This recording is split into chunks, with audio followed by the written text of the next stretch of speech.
Olá, pessoal. Nessa aula 11, nós vamos tratar de arquitetura e edição de blocos. É um assunto muito bacana, tá? E ele vai abrir a mente de vocês para várias possibilidades de programação. Por isso, e pelo fato dela ser um tanto quanto extensa, eu vou dividir o vídeo em duas aulas, tá? Eu vou fazer uma primeira parte desse vídeo e a continuação da aula 11 eu faço num próximo, justamente para não embaralhar muito esses conceitos e vocês ficarem um pouquinho perdidos no que cada coisa faz, tá? Então, o que eu peço para vocês é o seguinte: assiste a aula, ficou com um pouco de dúvida, não passa para a próxima, porque vai atrapalhar. Volta, assiste novamente aquilo que você ficou com um pouco de dúvida, tenta esclarecer, dá uma pausa no vídeo, lê o texto, tenta fazer uma programaçãozinha no CLP, ou então busca na internet se aprofundar um pouquinho mais antes de ir para a próxima aula. Por quê? Porque são conceitos que têm que estar bem concretos na cabeça de vocês para que a programação flua de uma maneira que vocês não vão se perder depois na hora de dividir o programa de vocês nos blocos e afins. Tudo bem? Bom, vamos lá então. Existem basicamente 4 blocos de programação, tá? Cada qual com suas características próprias. A gente tem os blocos OBs, os FBs, FCs e DBs. DBs não é um bloco de programação, é um data block, tá? É um bloco de dados. Então, de programação mesmo, OBs, FBs, FCs e os DBs, que são os data blocks, tá? OB, Organization Block. Como o nome já diz, né, são blocos de organização. Eles têm a função de organizar as chamadas diretas a outros blocos. Nessa categoria a gente vai encontrar o AB1, né, um dos mais importantes, se não o mais importante bloco de programação do CLP. Tanto é que eu já comentei com vocês que quando eu crio um programa novo, o único bloco que já vem dentro lá do meu S7 Program é o AB1. Então, vamos dizer assim, ele é tão importante, esse bloco, o AB1, que eu posso ter centenas de FBs, centenas de FCs na minha programação, descarreguei tudo para a CPU, só que se eu não tenho um OB1, nada acontece. O CLP simplesmente ignora os outros blocos, tá? Mas o Carlos, eu programei lá no FC1 que se eu clicasse, se uma entrada digital fosse para 1, tinha que a saída digital ir para 1 e eu estou fazendo isso, não vai. Ué, se você não fez uma chamada desse bloco diretamente pelo OB1 ou indiretamente por um outro bloco que foi chamado pelo OB1, não vai acontecer nada, tá? Esse FC, esse FB que você programou, o CLP simplesmente ignora. Tá? Além disso, como eu já comentei com vocês, o OB1 é o único que é chamado ciclicamente. Tudo bem? Aí vocês podem perguntar para mim, então é melhor colocar toda a minha programação no OB1. Pronto, problema resolvido. É o que eu respondo para vocês. Poder pode, mas não deve. Tá? Por quê? Leva em consideração, faz como eu comentei aqui, um exercício mental. Pensa no seu processo. Pensa em cada etapa, em cada equipamento que será automatizado. Tá? Pensa. Agora, junta tudo isso num único bloco. É muita bagunça. Tá? Depois, para você fazer uma depuração, procurar um erro, ou lá no futuro, você, não, Carlos, eu sei cada coisinha da minha programação. Sabe agora. Se daqui a um ano, por exemplo, nem isso, tá? Daqui a uns 6 meses você precisar fazer uma alteração, você vai chegar naquele bloco unitário com tudo e vai falar assim, nossa, o que eu fiz? Aonde que eu tenho que mexer? Tudo bem? Então, posso jogar tudo no OB1? Pode, mas existe como vou dizer, uma estrutura bem mais adequada para você seguir ao invés de jogar tudo dentro do AB1, tá bom? É por isso que a gente tem o FC, que é uma function, tá? Então, pensando nisso, foi criado um segundo tipo de bloco, que é o FC, que é uma function. Nele você pode realizar a programação setorizada ou por equipamento. Assim, você pode dividir a sua programação como você achar mais adequado, tá? Então, por exemplo, eu tenho 3 motores. Bom, eu posso colocar cada motor, a programação de cada motor, num FC diferente. Tudo bem? Digamos que eu tenho o motor 1, 2 e 3. Eu tenho o FC 10, o FC 20 e o FC 30. Cada um deles com a programação. Se eu vou mexer no motor 2, eu sei que eu vou diretamente no FC 20. Se eu vou mexer na programação do motor 1, eu sei que eu vou lá no UFC 10. Ah, Carlos, tem que alterar a entrada digital do UFC 30 porque está com problema no cartão. Eu já sei que é do motor 3. Se é FC 30, eu sei que é do motor 3. Tá vendo como já fica um pouquinho mais fácil você lidar com cada elemento do seu programa? Essa divisão em FCs facilita muito a sua programação, tá? Já vá pensando nisso. Não faça toda a programação num único bloco. Pense primeiro como que é o seu processo, se você vai querer dividir por processo, se você vai querer dividir por equipamento, não importa, mas divida. Não deixe tudo em um único bloco, tá? Nada impede e até é aconselhável que você faça a programação de cada um deles em FCs diferentes. É o que eu comentei aqui, né? Imagina que você tem uma esteira, um agitador e um tanque, né? Então, eu posso fazer a programação da esteira, a programação do agitador e a programação do tanque em um único FC? Posso, mas fica bem mais interessante se eu fizer a esteira num FC, o agitador num outro FC e o tanque no terceiro FC, tá bom? Além disso, mais para frente, eu vou deixar isso para a segunda aula, para a continuação dessa daqui, existe um pulo do gato, que é quando a gente faz o FC parametrizado. Guarda isso, FC parametrizado. A gente vai falar dele um pouquinho mais para frente e vocês vão ver que bacana que é.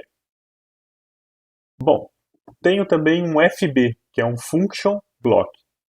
É um outro tipo de bloco, semelhante ao FC. Consigo fazer a mesma programação que eu faço no FC, eu consigo fazer no FB, não tem problema nenhum, tá? Que é o que estou escrevendo ali. A única diferença é que um FB sempre precisará, né, sempre terá um bloco de dados associado. Não tem como eu criar um FB na minha programação e não associá-la a um DB, que é o data block, tá?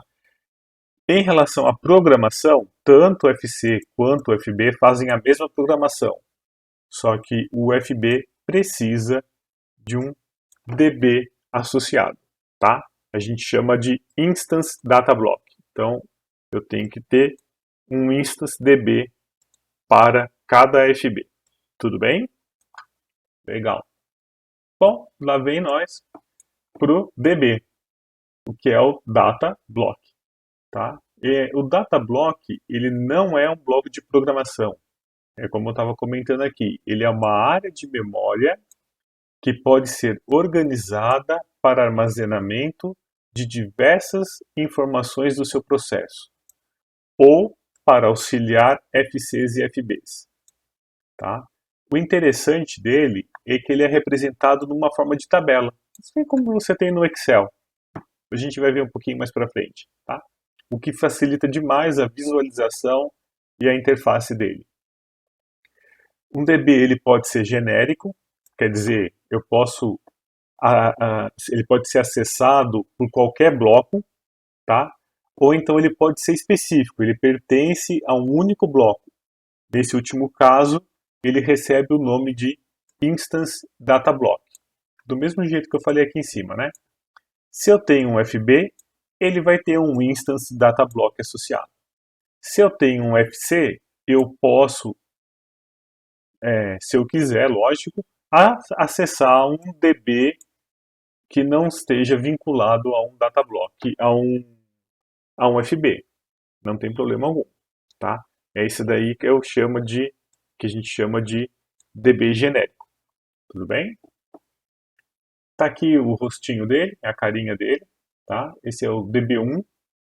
Aqui na primeira coluna eu tenho o address, que seria o endereço inicial de cada uma das minhas variáveis. Em name eu tenho o nome de uma variável, tá? Que vai receber um valor. Em type eu tenho o tipo de valor que vai ser armazenado dentro dessa variável, tá? O inteiro aqui, uma word aqui, um valor real aqui nesse terceiro. Em initial value eu tenho o valor inicial, se eu quero, não necessariamente eu preciso colocar, mas se eu quero que a minha programação já inicie o DB1 com algum valor inicial, eu vou escolher essa coluna e vou colocar o valor que eu quero. E por último, e não menos importante, um comentário. É bem bacana você criar a sua variável e comentar, por exemplo, para que ela serve, né? Nem que seja de forma resumida. Isso ajuda muito depois de um tempo que você já programou e você precisa rever o seu programa, tá? Ou então, você como sendo um profissional que procura seguir e ser gente boa, se você sair do projeto, sair da empresa, o próximo que vier vai ter tudo bem documentado para dar continuidade. Beleza? Vamos que vamos. Chamadas. O que são as chamadas? Como eu comentei com vocês, o CLP ele não consegue, ele não reconhece, vamos dizer assim, os FBs e os FCs. Tá? Eu posso descarregar na minha CPU FCs e FBs, que a minha CPU não vai ligar para eles. O que eu preciso então? Chamá-los. Eu tenho que criar um comando dentro da minha programação que fale para a CPU, olha, agora você vai parar o que você está fazendo para executar o FC30. Ó, agora você vai parar o que você está fazendo para executar o FB20. Isso são as chamadas, os calls. Tá? A princípio, como eu comentei com vocês que somente o OB1 é reconhecido pela CPU, ele teoricamente é só um bloco de chamada, né? Vamos dizer assim, para eu não precisar ficar fazendo minha programação dentro dele, eu faço as chamadas dentro do meu OB1. Isso a gente dá o nome de chamada direta, quer dizer, quando o OB1 chama uma FC, quando o OB1 chama uma FB para ser executada, tá? Isso é uma chamada indireta. Direta. Agora, o que eu posso ter é o seguinte, eu tenho o OB1 chamando o FC10 e dentro da programação do FC10 eu tenho uma chamada para o FB15, por exemplo. Essa chamada do FC para o FB a gente chama de chamada indireta. Por quê? Porque ela não foi feita pelo OB1, e sim por um bloco que foi previamente chamado pelo OB1. Tá? Então, tenha isso em mente. Tem um desenho aqui embaixo que vai ajudar bastante a gente nesse conceito. Dessa forma, a gente cria a cascata de chamadas de blocos de programação. Tá? Quando um bloco chama outro bloco, que pode chamar outro bloco, e assim por diante. Tudo bem? Bom, existem variantes para os blocos FCs e FBs. São os chamados SFCs e SFBs. Esse S, pessoal, vem de System. Tá? Eles já estão previamente carregados, alocados na CPU. Olha que bacana. Quem que criou esses blocos? Foi a Siemens. Tudo bem? A Siemens ela falou assim, puxa vida, essa programação aqui é tão importante, o pessoal usa tanto, que eu já vou fazer o seguinte, eu já vou criar um bloco parametrizável dessa programação e já vou deixar dentro da CPU. quando o programador quiser usar, ele faz a chamada desse SFC ou desse SFB, tá? Então é para isso que serve um SFC e um SFB, tudo bem? Eu dou um exemplo aqui, verificar a comunicação Profibus. Eu não preciso criar um bloco para fazer essa verificação. Já existe um SFC específico para verificar a comunicação Profibus. Então é só fazer a chamada dele, colocar a parametrização necessária, qual endereço Profibus que eu quero monitorar, aonde que eu quero que ele grave o resultado desse check que ele está fazendo na comunicação e assim por diante. Tá? Outro bloco que já existe também, vamos dizer assim, é uma regra de 3. Né? Quando eu tenho lá, eu quero entrar com um valor e eu quero que esse valor seja convertido em outro dependendo de uma situação específica. Então, uma regrinha de 3. Eu já tenho um bloco que faz isso. É só eu chamá-lo e colocar os parâmetros que eu achar conveniente. Tá bom? Beleza. Vamos aqui, ó. Atenção para essa imagem. Eu vou explicar um pouquinho detalhadamente o que tem aqui. E qualquer coisa, dá uma pausa no vídeo, lê direitinho, vê o que está acontecendo, para depois a gente seguir e você não se perder no caminho, tá bom? Bom, o que eu tenho? Inicialmente eu tenho aqui o sistema operacional do meu CLP, eu tenho o ciclo, eu tenho um tempo, eu tenho um processo e eu tenho um erro. Tudo isso é monitorável, tá? E quem monitora isso aqui são os blocos OBs, os blocos de organização, tá? Então, eu tenho um bloco que ele é cíclico, eu tenho um bloco, né, de organização que ele é temporizado, ou então que eu defino quando que ele vai ser executado. Eu tenho um bloco de processo, não, vários, né? Eu vou mostrar para vocês para frente. Vários bloquinhos de processo. E eu tenho blocos de erro. O que significa isso? Só vai ser executado quando acontecer um determinado erro. Só vai ser executado quando acontecer algum tipo de processo. Só vai ser executado no tempo que eu quero. Ou então, sempre vai ser executado de forma cíclica. Tudo bem até aí? Legal. Percebam que tudo parte dele, tudo parte do AB. Vejo que toda a minha programação, por quantidade infinita que eu tenho aqui de blocos, sempre vai partir de um bloco AB. Por isso que ele é o bloco de organização, tá? Pelo menos o AB1 eu tenho que ter programado para o meu CLP funcionar. Tudo bem? Legal. Aqui é como se fosse um call, tá vendo? Olha, esse bloco de organização está fazendo um call para esse FC. Esse FC está trocando dados com esse DB, tá vendo? Ele lê e escreve nesse DB. Logo, esse daqui é um DB genérico, não é um instance. Tá? Esse FC, por sua vez, tem um call chamando esse FB. Esse FB também troca dados com outro DB. Esse daqui já é um DB instance.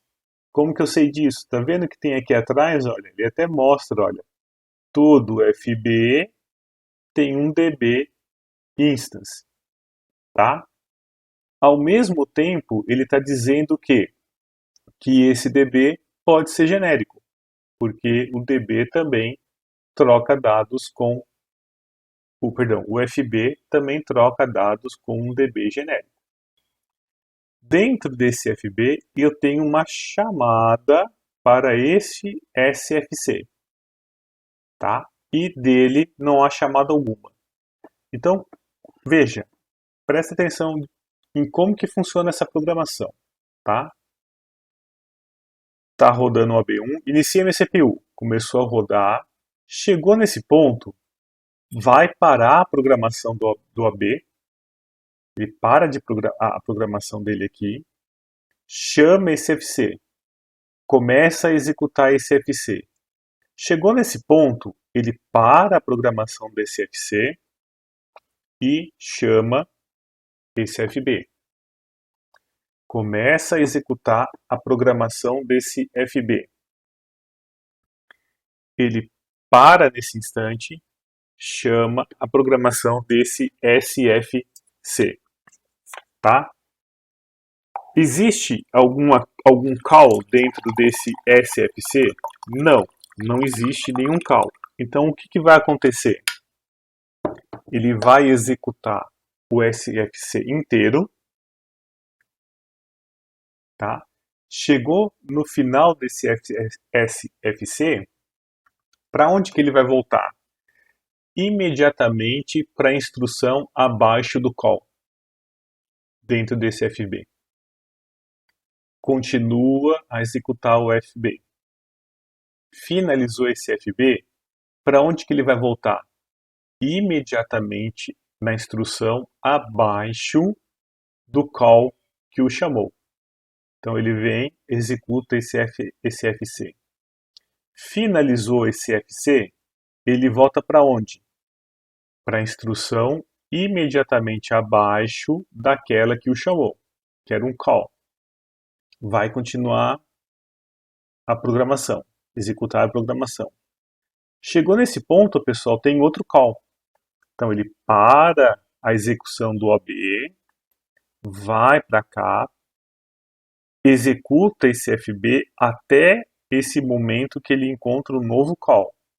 Para a programação desse FB, vai lá, começa a executar esse FC. Chegou nesse ponto, tem um outro call. Ele para a programação aqui, chama esse SFB, executa ele todinho, por quê? Porque eu não tenho mais nenhum call, tá vendo? Na hora que ele finalizar esse SFB, ele volta para a instrução imediatamente abaixo daquela que chamou o SFB. Executa o restante desse FC, volta para cá, executa o restante desse FB, volta para o OB, executa o restante do OB. Finalizou, muito provavelmente, né, nesse caso seria o OB1, por exemplo. Finalizou, ele volta para o início do ciclo, tá? E executa tudo novamente. Finalizou, volta para o início do ciclo. Tudo bem? Isso é muito importante vocês terem claramente como que funciona na cabeça de vocês, tá? Ah, Carlos, eu fiz uma programação que aqui tem um cálculo que vai ser usado nesse FB. Olha, gente, se você colocou um cálculo que vai ser necessário para esse FB depois da chamada dele, tá errado, né? Você precisa fazer esse cálculo antes para depois chamar o FB. Tudo bem? E assim por diante, tá? Ah, Carlos, eu queria que executasse esse SFC para depois dar um resultado para esse FB, tá? Dependendo de onde tá certo. Ele vai vir aqui, vai chegar nesse FB nesse ponto, vai executar o SFC. Se o que você quer como resultado tiver aqui embaixo, não tem problema. O problema é se você precisava desse resultado aqui em cima e você só fez a chamada aqui embaixo, tá? Então, isso tudo parece brincadeira, pessoal, mas às vezes acontece. Você está programando, de repente você faz alguma coisa achando que a CPU vai pegar aquele valor, só que ele só vai pegar no próximo ciclo. Então sempre você vai ficar com um déficit de um ciclo nesse cálculo que você está fazendo. Então cuidado quando você precisa chamar um outro bloco e quando que você vai precisar do valor ou de alguma programação que esse bloco está fazendo, tá? Sempre que tem que ter isso em mente. Tudo bem? Aqui eu tenho lá o OB, Organization Block, o FB, o Function Block, FC, uma Function. SFB, que são os System Function Block, o SFC, que são os System Function, DB, que são os Data Blocks, e lembrando que o FB sempre tem um DB Instance, tá? Um bloco de dados instance associado. Tudo bem? Beleza. Vamos em frente então. Com base nisso, que tipos de estruturas de programação que eu posso ter no meu CLP? Tá? Vamos aqui embaixo. Assim, a primeira coisa que precisamos saber é que a programação será sempre executada de forma cíclica. Tá? Isto é, o CLP executará uma sequência de blocos e assim que finalizá-la, ele recomeça. É isso que eu já comentei com vocês. Aí vocês podem perguntar para mim assim, poxa, de que outra forma seria se não ciclicamente? Ah, pô, Carlos, é claro, CLP sempre vai ser cíclico. Né? A programação sempre vai ser cíclica. Não existe outro tipo de chamada. Daí eu vou responder com vocês que sim, existe. Eu tenho OBs que são executados por interrupção. Eu tenho OBs que são executados por mudança de estado.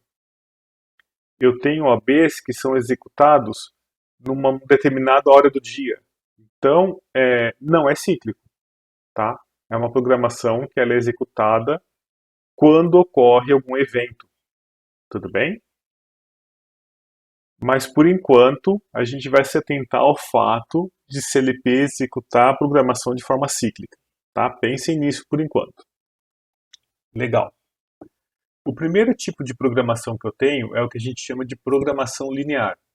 É a pior opção que um programador pode usar. Por quê? Toda a programação dele é feita dentro do OB1, normalmente, dentro de um único bloco. Tá? O controle do motor, controle do tanque, o controle da esteira, tudo. Imagina todo o seu processo, toda a programação do seu processo dentro de um único bloco. É a pior coisa que você pode fazer, tá? Um pouquinho mais aprimorado é a programação, é o programa particionado. É a programação particionada, que é aquela que eu estava comentando com vocês até então. Eu tenho aqui um OB e esse OB chama outros blocos, sendo que cada bloco é responsável pela programação de uma parte do seu processo ou de algum equipamento do seu processo. Né? Então aqui eu tenho provavelmente um FC ou um FB que faz a programação da receita A, aqui um outro da receita B, aqui um que controla, né, o misturador e aqui um outro que controla o exaustor. Já ficou bem mais bacana, né? Carlos, você precisa mudar alguma coisa do misturador. Eu vou procurar aqui? Não. Vou procurar aqui? Não. Vou procurar aqui? Não. Eu já vou diretamente no FC ou no FB que contém a programação do misturador. Tudo bem? As instruções para as funções individuais se encontram em blocos individuais. O bloco AB1 chama os blocos individuais um após o outro. Perfeito. Muito boa essa programação. Essa aqui é exatamente essa programação que vocês estão vendo aqui. Uma programação estruturada. Tá? E em último caso, eu tenho, perdão, é particionada. E em último caso, eu tenho o programa estruturado. Esse, rapaz, é show. É o pulo do gato. É algo assim que vocês têm que usar a rodo quando se depararem com programações repetidas, tá? Prestem atenção quando eu entrar em programação estruturada. O que significa isso? Imagina, pessoal, tá vendo aqui? Ele colocou receita A, receita B, misturador e exaustor, tá? Vamos dizer que aqui é uma bomba, tá? Então eu tenho a bomba A, programação da bomba A. Eu tenho aqui a programação da bomba B. E aqui eu tenho a programação da bomba C. Aí vocês vão olhar assim, pô Carlos, eu estou dando uma olhada aqui, a lógica, veja, eu estou dizendo, veja o que eu estou falando.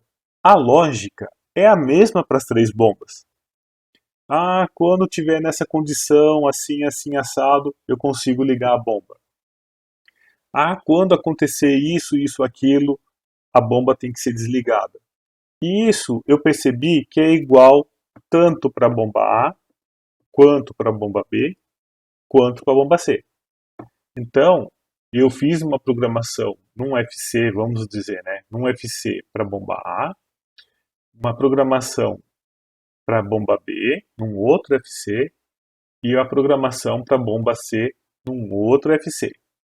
Mas eu já percebi que a lógica de programação das três bombas é igual. O que vai mudar? Vamos pensar um pouquinho. O que muda? Só as entradas digitais, as saídas digitais, tá certo? E alguma área de memória interna. O restante é igual. Tudo bem?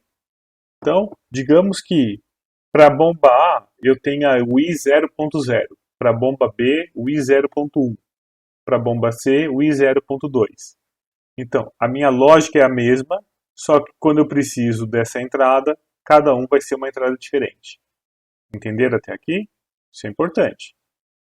Quando eu faço um programa estruturado, eu simplesmente falo o seguinte: ao invés de eu criar especificamente um FC para controlar a bomba A, um FC para controlar a bomba B e um FC para controlar a bomba C, eu crio um FC genérico, chamado bomba, por exemplo. Enquanto eu tiver que controlar uma bomba, seguindo, lógico, desde que seja a mesma parte lógica, né? A mesma lógica que tenho aqui, eu posso chamar simplesmente esse FC genérico. A única coisa que ele vai me perguntar é o quê? Que dados que eu vou querer especificamente para aquela chamada que eu fiz, tá? Por exemplo, eu vou chamar uma vez essa bomba e vou colocar os dados da bomba A. Depois eu vou chamar de novo esse mesmo FC genérico, só que eu vou colocar os dados da bomba B. Depois eu chamo ele pela terceira vez, o mesmo FC, veja, só que eu coloco os dados da bomba C. Tudo bem? São funções reutilizáveis. Elas são carregadas dentro de blocos individuais. Tá? Nesse caso aqui, o OB1 está fazendo a chamada e transfere parâmetros. Tá? É lógico. Se eu tenho uma bomba, se eu tenho aqui um FC genérico, se eu não falar para eles quais são os parâmetros que eram usados aqui na bomba A, ele não vai saber que ele tem que controlar a bomba A. Chamei ele de novo. Se eu não passar os parâmetros aqui que eu usei na bomba B, ele não vai saber que tem que controlar a bomba B. A mesma coisa quando eu chamar para a bomba C. Tudo bem?